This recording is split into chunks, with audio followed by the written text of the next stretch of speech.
Fala pessoal, tudo bem com vocês? Estreia com grande vitória, hein, do Corinthians no Campeonato Paulista, no talento de Breno Bidon, que tá jogando, é um absurdo, e também com o brilho dos seus zagueiros. Vamos falar sobre a estreia do Corinthians? Tem coisas positivas, outras pra gente observar um pouquinho melhor.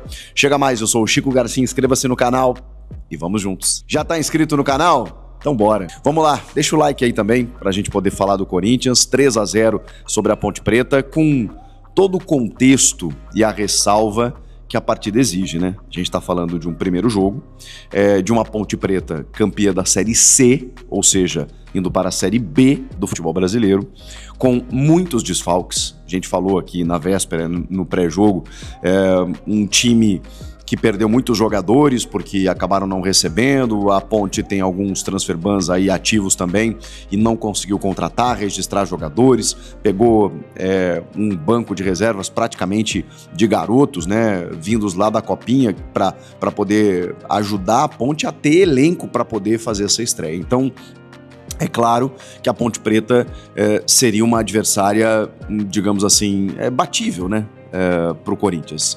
Mas o que eu preciso analisar nesse primeiro jogo? Primeiro que o trabalho seguiu. A gente está falando de um treinador que tinha contrato já até o final de 2026 e automaticamente permaneceu no comando do Corinthians depois do título da Copa do Brasil.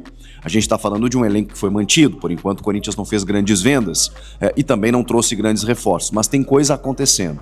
E a gente tem, obviamente, muitos desfalques por questões que a gente já falou por aqui, o Martínez, o Yuri Alberto, o Memphis, o Ranielli, jogadores que estavam fora, o Maicon que foi embora, e a gente precisava entender de que maneira o Corinthians começava. Esse Corinthians que terminou a temporada tem 3 semanas, ganhando um título, ganhando do Vasco, em pleno Maracanã. Pois bem, cara, me agradou mais até do que eu imaginava. E o primeiro tempo, eu esperava, não sei vocês, mas eu esperava aquele jogo mais truncado, mais travado, o Corinthians obviamente tendo a bola, buscando as ações, a Ponte, né, assim, com muita dificuldade, né, gente, vamos falar a verdade. Então eu precisava entender os movimentos do Corinthians no jogo, e o Corinthians foi dominante em termos de posse, finalizações, buscou mais o jogo, ficou rodando a bola, o Carrilho foi o cara mais pela direita, o Charles como o primeiro homem, aí você tem o André, que se desloca muito, né? Joga no ataque, joga na defesa, com 2 atacantes espetados, né? O Guinegão e o Vitinho aberto um pouquinho mais pelo lado esquerdo, o Guinegão ataca a área pelo central, mas às vezes cai pelo lado direito. Aí você tem os 2 laterais titulares, né? Tanto o Mateuzinho quanto o Matheus Bidu. Você tem os 2 zagueiros titulares, tanto o André Ramalho quanto o Gustavo Henrique. Você tem o goleiro titular, que é o Hugo Souza. Mas algumas variações. E eu vou dizer um negócio, cara. Acho que até o Charles, como primeiro homem, né? Porque ele já atuou como segundo, ele já jogou até aberto num dos vértices, né? Seja pela direita ou pela esquerda, fez um bom jogo. E o André, esse menino, André Luiz, que é da categoria de base, ele joga muita bola. Acho que ele pode ser, né, com a ausência do Maicon ali, eu sei que o Corinthians está contratando outros jogadores, pode ser titular eventualmente durante a temporada. Ficou devendo, pelo menos na minha opinião, o Carrilho foi um pouquinho mais burocrático, e a gente sabe que ele passou por problemas físicos no ano passado, estava jogando na dele, mas achei ele um pouco mais carimbador, digamos assim. Agora, o Guinegão e o Vitinho, eu achei que eles poderiam ter, digamos assim, chamado mais o jogo, porque o jogo era, digamos assim, favorável, né? Como eu falei, uma Ponte Preta fragilizada, então se tem um jogo para você golear e muitas vezes, né, você brilhar nesse sentido, seria esse jogo. Mas não foi o caso em relação aos atacantes. O Corinthians venceu por 3-0, mas não por conta dos seus atacantes. Não estou dizendo que eles foram mal, acho que até buscaram o jogo, né? Acho os 2 muito esforçados realmente, mas acho que falta um pouco de brilho nesse sentido. Agora, como eu falei, gostei do Charles, eu sei que o contexto do jogo também favorece, eu não acho o Charles, não sou um grande admirador dele, mas preciso reconhecer que ele fez um bom jogo na primeira função no meio campo, e o André, gostei. O André, cada vez que ele joga, eu fico encantado pela maneira tática, desenvolta como ele joga. E aí, preciso falar do craque que o Corinthians tem, né? Que se chama Breno Bidon. O Bidon, ele tá com uma confiança, depois da última temporada, de como ele terminou o ano, com aquele drible maravilhoso, né? Resultando no título contra o Vasco. da Copa do Brasil, com propostas de fora, do Flamengo, enfim. O Bidon tá numa confiança que ele tá até arriscando dribles mais ousados. Ele deu uma entrevista para a TNT no final do jogo, conversando com o Marcelo Beckler, né, que era o comentarista, dizendo: eu me cobro isso também, de pisar mais na área, de finalizar mais, de dar mais assistência, fazer mais gols, porque eu sei que eu posso fazer isso. Então, ele tá tentando. Ele é meia, né, gente? O Dorival tem esse mérito, porque ele insistiu que o Bidon fosse um substituto do Garro, que ele fosse um jogador um pouquinho mais avançado, e, cara, cada vez que ele joga mais, ele tá mais solto, e tem algumas jogadas na partida, assim, que são incríveis, né? Tem um domínio de bola que ele tem, de uma cacetada, uma melancia que vem lá do 5º andar, e ele vai lá e amortece ela, faz embaixadinhas e sai andando, e o cara tem que chutar ele por baixo, assim, para poder tirar a bola dele. Ele saiu uma hora tabelando, né, com a bola dominada de cabeça. Ele tem uma desenvoltura para jogar e tá cada vez melhor. 20 anos, Breno Bidon, terminou o ano bem, começou o ano bem. Era ponte. Eu analiso movimentos, analiso contextos e analiso de que forma o Corinthians se comportou diante de um adversário fragilizado e fez o que tinha que fazer. O primeiro tempo, como eu disse, mais truncado, freio de mão puxado, natural, estreia, aquela coisa toda. Os caras há 3 semanas estavam jogando a temporada passada e sendo campeões. Há 8 dias eles estavam se reapresentando, então natural. Aí vem o segundo tempo, o Corinthians já estava chegando, né? O Diogo Silva, goleiro da Ponte, já vinha fazendo algumas defesas. A bola aérea estava muito forçada, até pensei naquele momento, acho que é jogo pro Pedro Raul, né? Porque o Corinthians está tentando uma bola aérea. E ela aconteceu com o Gustavo Henrique, né? Grandalhão, que é impressionante como ele tem uma efetividade, né, no alto, na bola aérea ofensiva. Tentou uma vez, o goleiro fez um milagre, na segunda ele marcou o gol. O Bidu já tinha feito um gol que foi anulado, teve uma falta num gol que também foi anulado, que eu fiquei na dúvida, mas eu acho que o Charles, ele dá um toquinho no goleiro quando ele disputa a bola ali, a assistente dá o gol, o assistente, né, dá o gol, e a árbitra, a Daiane Muniz, espera um pouquinho e acaba anulando, porque ela entende como falta, não teve revisão do VAR, e o gol foi anulado. Aí depois nós tivemos o gol meio sem querer do André, né, meio não totalmente, mas numa jogada muito bem tramada, né, pela direita ali, né, com ultrapassagem, vem o Vitinho, a bola sobra, o Mateuzinho chuta, o goleiro desvia, a bola bate no André, acaba entrando muita gente pesando na área, né, para poder fazer o gol, isso é muito legal. E aí no final do jogo, o André Ramalho premiado com um gol maravilhoso, abriu espaço, ele chutou, tirando completamente do alcance do goleiro. É bom goleiro esse goleiro da Ponte, mas, cara, o chute foi maravilhoso. Ele deu uma entrevista depois, no final do jogo, muito emocionante, assim, né?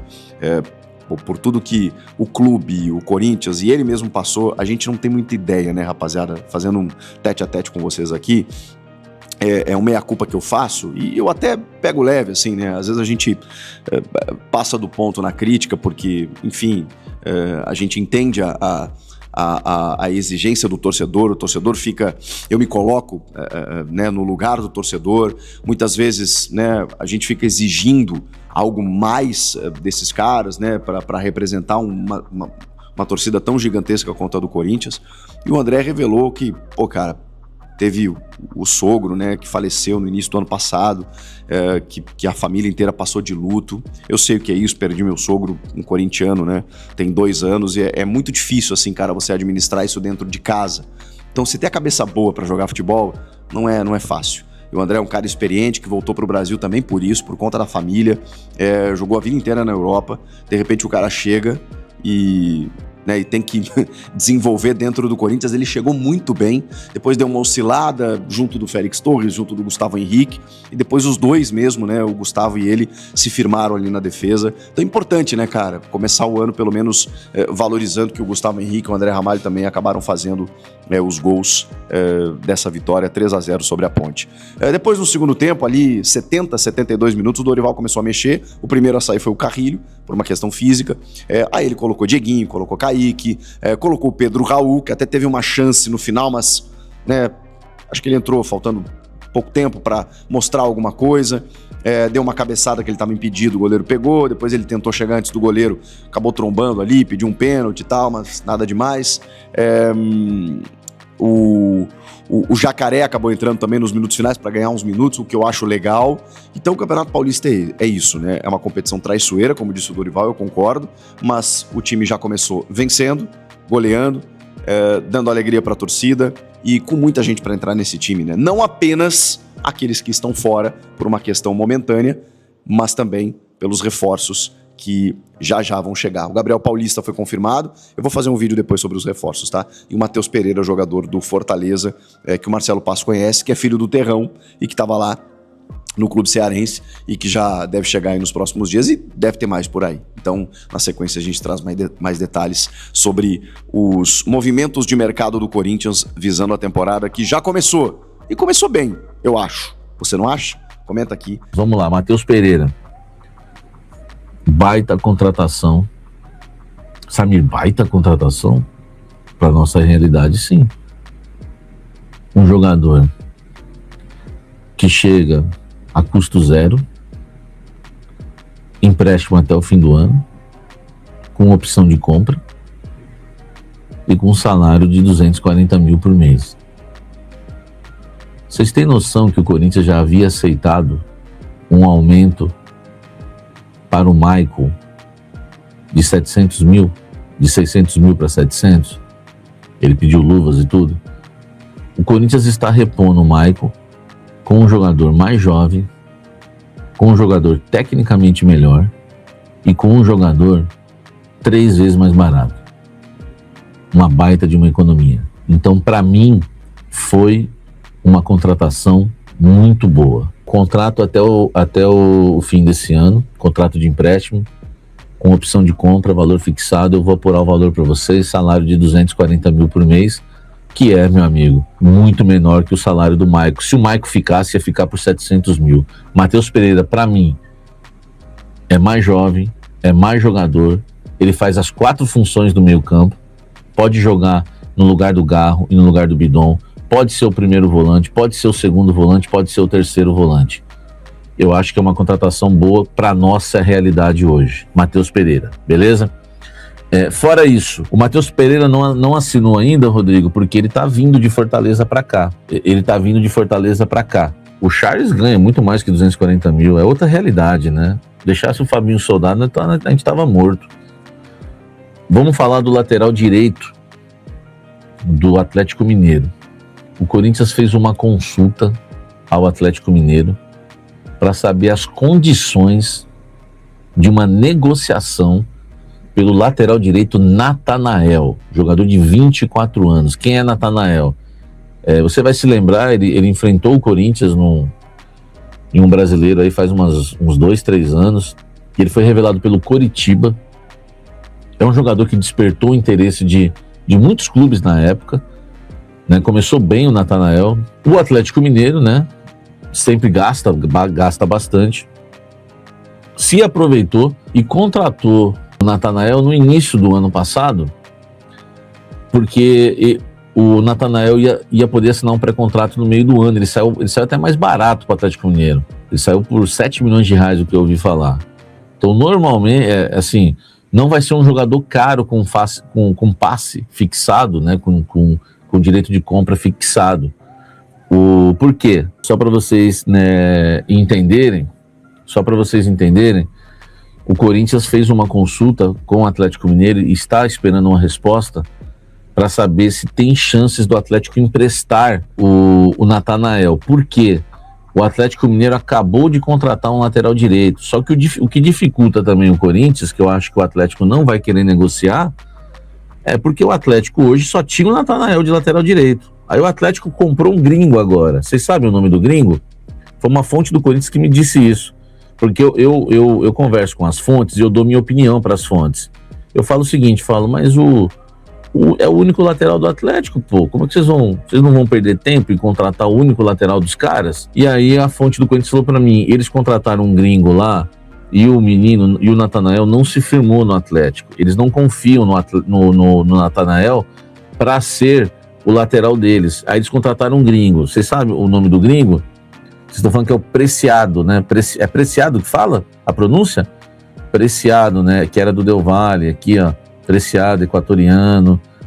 Oi, Samir, um abraço, Eduardo. Preciado lateral, Ângelo Preciado. Preciado, é Preciato, né? Deve ser Preciato que fala, né? Enfim, ele joga muito esse gringo aí. Então, esse cara chega, né? Esse cara chega, é Preciato a pronúncia, esse cara chega para ser titular da lateral direita do Atlético Mineiro, correto?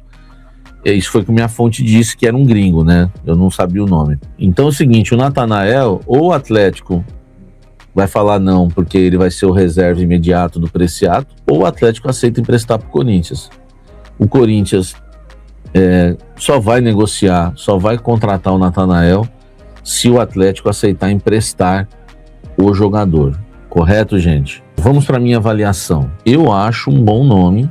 O Natanael, com 24 anos, um cara que fez 60 jogos na temporada 2025, cara, vou te falar que até me surpreendeu. Para nossa realidade hoje, até o nome acima, vamos dizer, acima da média, para ser um lateral reserva. Me agrada mais trazer o Natanael com opção de compra com 24 anos do que trazer o Arias, por exemplo, que já é veterano. Seria titular? O Átila tá perguntando. Cara, aí vai depender dele e do Mateuzinho, né?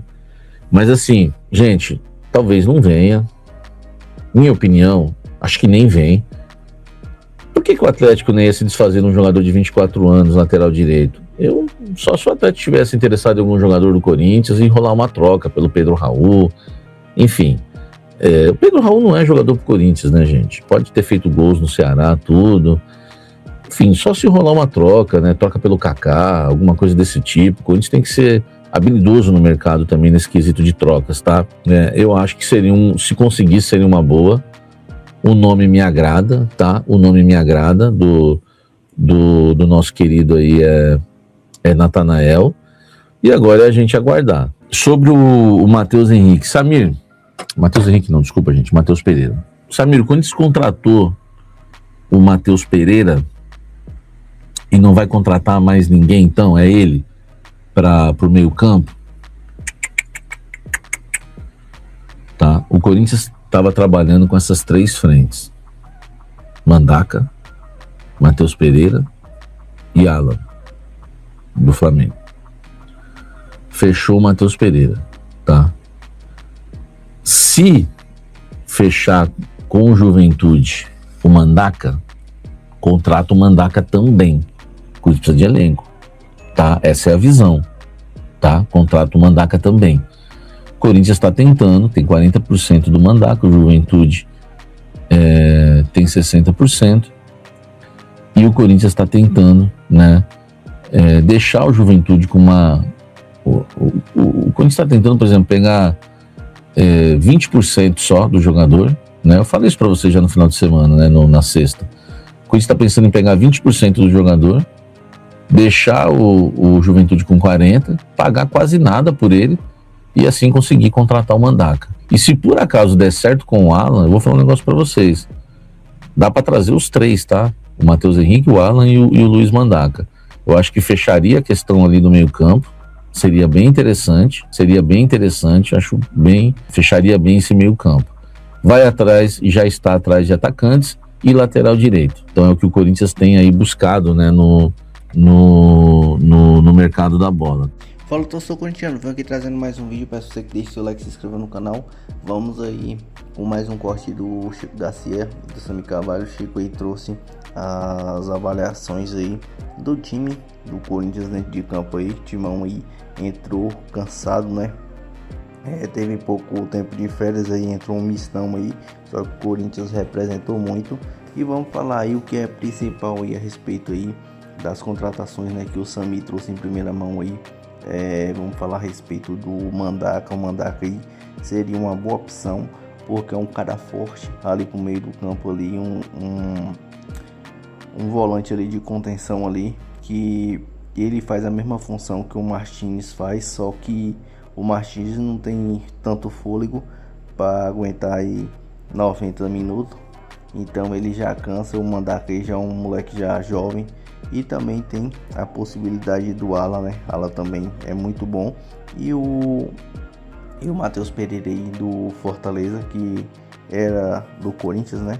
Então é um meio de campo ali e repôs no lugar do Maicon, muito mais barato, boa contratação. Concordo com o Samir Carvalho, o Corinthians acertou, então acredito que é do Marcelo Paes aí, procurando jogadores bons e baratos, né, para tipo repor ali no lugar do Maicon, né?